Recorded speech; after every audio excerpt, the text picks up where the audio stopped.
You know, there are just specific things in nature that are so mind-boggling and just so phenomenal. And salmon migration is one of those things.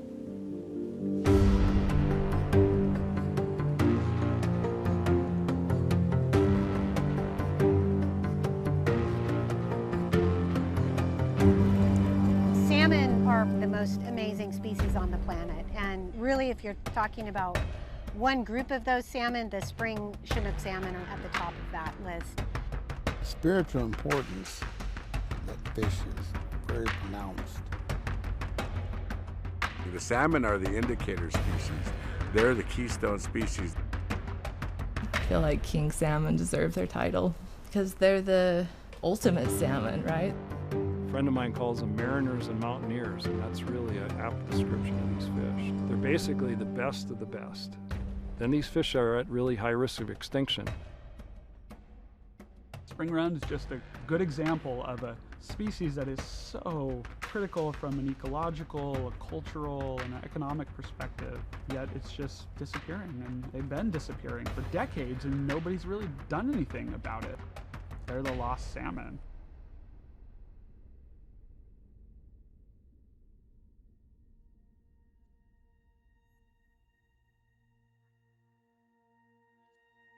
It's said in the Pacific Northwest that a river without salmon is a river without a soul.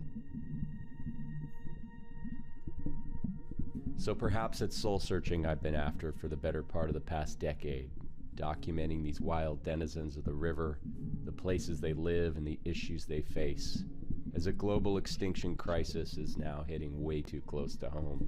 And I don't want to be the last generation to know the magic of wild salmon and their connection to place.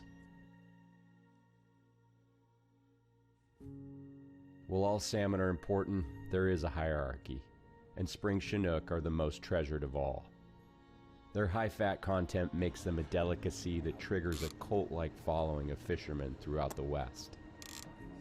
As the first salmon to arrive, they've been the sacrament and cornerstone for the oldest civilizations in North America, and the very root of our ecosystems, from the southern resident killer whales of the Salish Sea to the forests in Idaho, where salmon nutrients have been found. So why has this icon been allowed to virtually disappear from the vast number of rivers they once called home? It's a question that led me on a 2-year journey throughout salmon country to find out the real state of wild spring Chinook, while exploring their connection to people and place, and following a new genetic discovery that could help save the king of salmon before it's too late.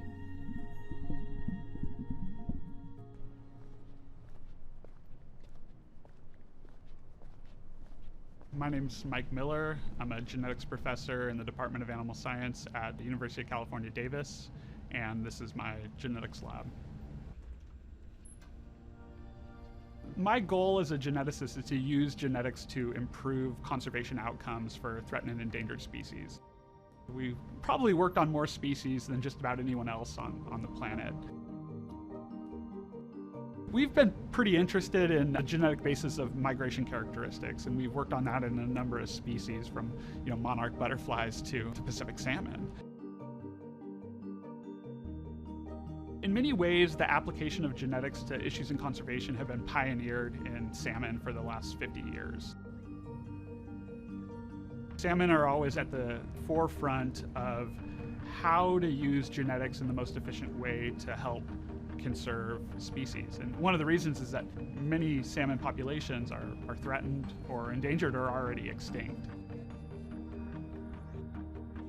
One of the things that makes salmon so interesting from a conservation and so challenging from a conservation perspective is the fact that they have this natal homing. And so you have thousands of rivers and creeks and streams throughout the northern hemisphere. And because of this homing to these very specific natal streams, salmon populations become adapted to these very specific environments. Fish from a single river might not be successful in the neighboring river. So I never planned on becoming a geneticist. I grew up in rural Oregon, and I've always been obsessed with salmon. The species that I grew up interacting with the most were spring Chinook.